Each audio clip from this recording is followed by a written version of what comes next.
How'd you guys meet? Craigslist. And what did he say in his ad? It was a great ad. First of all, it was perfectly spelled and punctuated. Very sexy.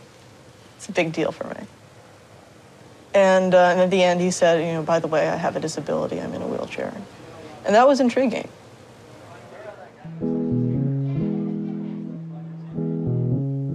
What I remember from the first time I met him was looking down at him and meeting his eyes.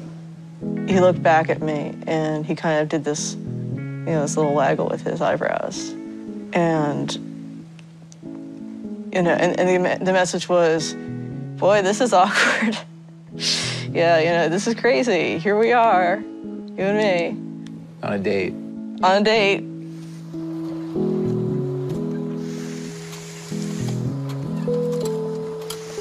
Oh, easy does it. I was really hesitant to be in a relationship with him. And I worried about being looked at as like a giant pervert. I worried about my motives. You know, was I fetishizing him? You know, was I with him just to feel special? And a lot of people in my life were asking me, what does it mean that you're going out with this guy? What's wrong with you? Are you okay? What do you want to say about your sex life with him? We'd be lying in bed talking. And Mike would say, can I touch your face? And I'd pick his hand up and I'd bring it up to my face. He'd tell me what to do and I'd put his hand there. With SMA, all of your autonomic nervous system works just fine.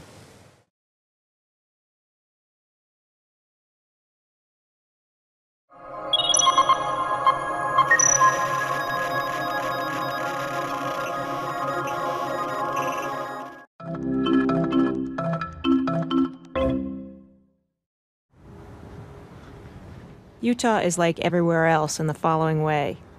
The blasphemous do not usually consort with the devout. For that to happen, fate needs to intervene.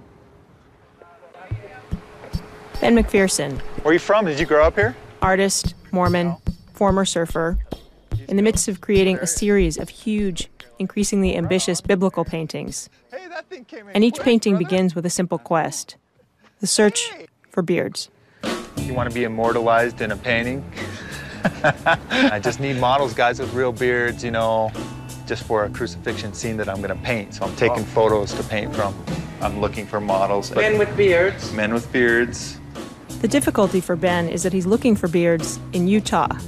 The Mormon Church frowns on facial hair, so his paintings are filled with Utah's outsiders, its atheists, stoners, contrarians, survivalists, and homeless men. I'll get you out there and start lining up costumes, kind of sizing people up, and then I'm going to have Mary, and I think it's Martha, I've got to double check, but Mary and Martha here, and then you comforting them. Think of it, man. 3 full-size crosses out in the middle of the desert with real models on them in a real crown of thorns imported from Israel. Ben is only 9 hours away from staging a crucifixion, and he needs thieves. He needs apostles. What'd you do? You shaved your beard. But people keep saying no. Appreciate the invite, and we'll just have to see. Okay. Thanks anyway, man. Okay. All right, man. Well, I'll catch you next time. Appreciate it. Thank you, man.